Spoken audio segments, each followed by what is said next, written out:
You stand at the edge of chaos. The world feels heavy. Noise, conflict, distractions, endless demands. You want to speak, to act, to do something, but a part of you whispers, wait, because in that pause, in that breath between thought and action, your entire life can change. You have power over your mind, not outside events. Realize this and you will find strength. This is where our story begins, not in silence but in the noise of the world. A world where everyone reacts to words, to anger, to pain, to fear. But the Stoics, Marcus, Seneca, Epictetus, they discovered something sacred. The true power of a human being lies not in reaction, but in response. To react is to be ruled by the world. To respond is to rule yourself. Marcus ruled an empire surrounded by chaos, plague, war, betrayal. Every day he woke to uncertainty, yet his words remained steady across time. If you are distressed by anything external, the pain is not due to the thing itself, but your estimate of it. What he understood, what few do, is that life will never be calm, but you can be. You see, control is an illusion, except for one thing: your mind. Everything else, your reputation, your fortune, your relationships, your health, may slip from your hands. But the discipline of the mind, that is yours to master. Picture yourself in traffic. Someone cuts you off. Your blood surges. You react, maybe a word, a gesture, a spike of anger. But what just happened? Did the other person control you? Yes, if for a moment they did. Epictetus warned of this centuries ago. Any person capable of angering you becomes your master. He continued, they can anger you only when you permit yourself to be disturbed by them. To train your mind to respond is to reclaim that mastery. It's to say, you may insult me, but you will not control me. You may offend me, but you will not disturb my peace. This is not weakness. It's the highest form of strength. Reaction is instinct, and it's fast, fiery, and wild. Response is discipline. It's calm, deliberate, and wise. Reaction happens to you. Response comes from you. The Stoic mind understands this difference. It lives not in the chaos of the moment, but in the calm beyond it. Be like the rock against which the waves continually break. But it stands firm and tames the fury of the waters around it. That is what it means to be Stoic. Not to feel less, but to stand firm while feeling deeply. To be unmoved by the storm because you are the mountain the storm breaks upon. Think of every reaction as a spark. A careless spark can burn an entire forest, but a controlled spark can light the way. So how do you train your mind to respond, not react? You begin with awareness. You begin with the moment before the flame. You notice the tension in your body, the rush of thought, the story you start to tell yourself. And in that noticing, you create space. Space for choice. Space for virtue. That is the moment where your humanity lives. Every generation believes its challenges are unique, that anxiety, distraction, and anger belong to our age. But human nature has never changed. Only the noise has grown louder. The Stoics faced the same storm, and only their armor was different. Where we seek escape, they sought understanding. Where we crave control, they practiced acceptance. Where we react, they responded. And that is where this journey begins, where with a simple realization, you are not what happens to you. You are what you choose to become because of it. So when life throws its chaos at your feet, when emotions surge and the world demands you react, pause, breathe. Remember Marcus's words. The best revenge is not to be like your enemy, because when you respond instead of react, you are no longer a prisoner of circumstance. You become the architect of peace. This is the fire within, the fire that does not burn but illuminates. The Stoic flame, calm, disciplined, controlled. This is where your training begins. This is where you begin to respond, not react. When the storm passes, the world always feels still. But that silence isn't peace. It's a choice. Every sunrise gives you the same question. What will you control today, and what will you release? The Stoics believed that the foundation of peace begins here, in the understanding of what lies within our control, and what does not. Epictetus, who was once a slave, said it plainly. Some things are up to us, and some things are not. That single sentence became the cornerstone of Stoic philosophy, and the key to freedom itself. He had nothing, no wealth, no status, not even ownership of his body, yet he possessed complete control over his mind. And that, he believed, made him freer than kings. It's not what happens to you, but how you react to it that matters. When you accept this truth, the noise of the world fades. Insults lose their sting. Failure becomes a lesson. Loss becomes a teacher. Because when you stop trying to control the uncontrollable, you free your mind from suffering.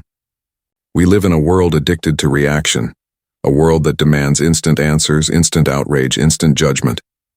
But the Stoics would say, you are not your notifications. You are your choices. Imagine if Marcus Aurelius had lived today, surrounded not by senators but by screens. Would he have been any different? Perhaps not, because his philosophy wasn't about avoiding the noise. It was about staying centered within it. If you are pained by external things, it is not they that disturb you, but your own judgment of them. And it is in your power to wipe out that judgment now. The Stoic does not chase calm, they create it. They don't wait for peace, then they practice it. Imagine Marcus walking through this chaos and the cries of merchants, the gossip of senators, the roar of soldiers. He doesn't run from it. He walks through it like a stone through water, unmoved, focused, his mind his own fortress. Peace is not found in stillness. It is found in self-control. To the untrained, control means dominance, over others, over outcomes, over fate. But to the Stoic, control means mastery, of self, of reason, of response. The Roman statesman and philosopher knew this struggle intimately. He lived surrounded by wealth, yet pursued simplicity. He lived close to power, yet sought humility. No man is free who is not master of himself. He understood that emotions are not enemies, they are signals. Anger means you've lost sight of perspective. Fear means you've left the present moment. Jealousy means you've forgotten gratitude. Every emotion points you back to clarity, and if you listen, to respond rather than react, is to listen with wisdom. The Stoic warrior doesn't seek to control the battlefield, only the space within his own mind. He cannot stop the storm. He can only steady his heart, that is control. Not over others, over self. And when you understand this, when you truly live it, you begin to see the world differently. Every challenge becomes a mirror. Every setback a lesson. Every insult an opportunity to rise above. This is the clarity that Stoicism gives, the power to see not with the eyes but with the mind. In our modern world, we often confuse speed with strength, but Stoicism teaches us the opposite. Real strength is not in reaction, it is in restraint. When you are offended at any man's fault, turn to yourself and study your own failings. Then you will forget your anger. Is this within my control? If yes, act with reason. If no, accept with grace. That single question can turn chaos into clarity. The Stoics saw life as a river, flowing, Cheng. Every great victory begins not with movement, but with stillness. Every act of courage begins with a pause. The Stoics understood something that most people never will, that our power lies not in what we do first, but in what we do next. Between stimulus and response there exists a sacred space, a moment so small it can barely be measured, yet so powerful it can alter the course of your life. In that space, you are free. In that space, you are human. In that space, you are Stoic. Marcus Aurelius faced betrayal, rebellion, and the weight of an empire. Every day people demanded decisions, judgments, punishments. But before he spoke, he would pause, breathe, and think. If someone provokes you, remember that it is your judgment that makes you angry. Pause, and you will find your peace again. That pause is the difference between the reactive man and the disciplined man, between chaos and calm, between regret and wisdom. In our world of instant communication, the pause has become a forgotten art. Everything screams for reaction. Reply now. Respond instantly. Don't wait. But every impulsive reaction adds to the noise, while every mindful pause adds to your power. He studies the field, breathes, and acts with intention. If someone succeeds in provoking you, realize that your mind is cooperating with the provocation. He reminded his students, you cannot control what others do, but you can always control when you respond. And how? Pause, even for one breath, and the world slows down.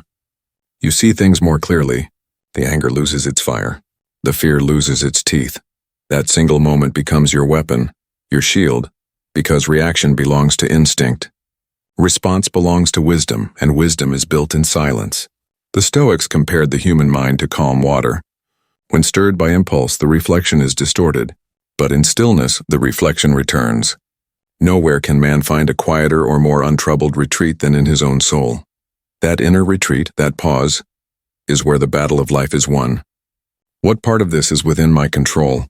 What story am I telling myself right now? What would virtue choose? The answer never shouts. It whispers, and only silence can hear it. The pause is not the absence of emotion. It is the mastery of it.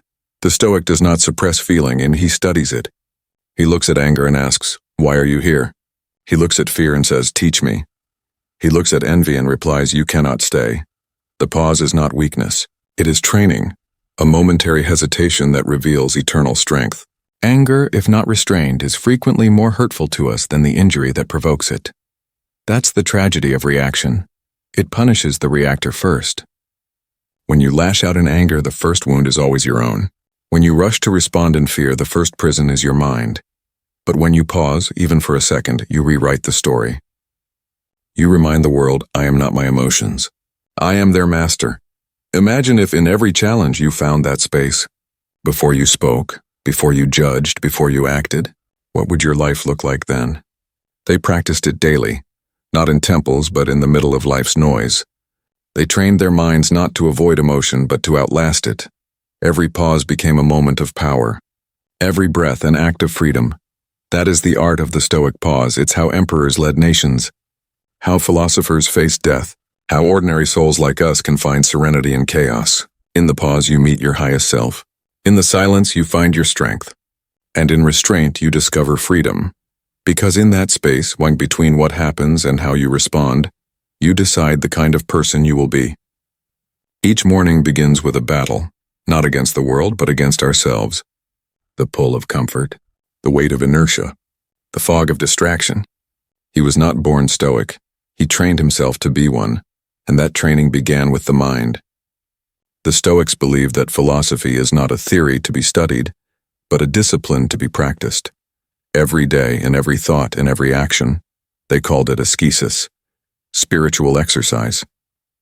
Just as the body is strengthened through repetition, the mind is fortified through reflection, restraint, and awareness.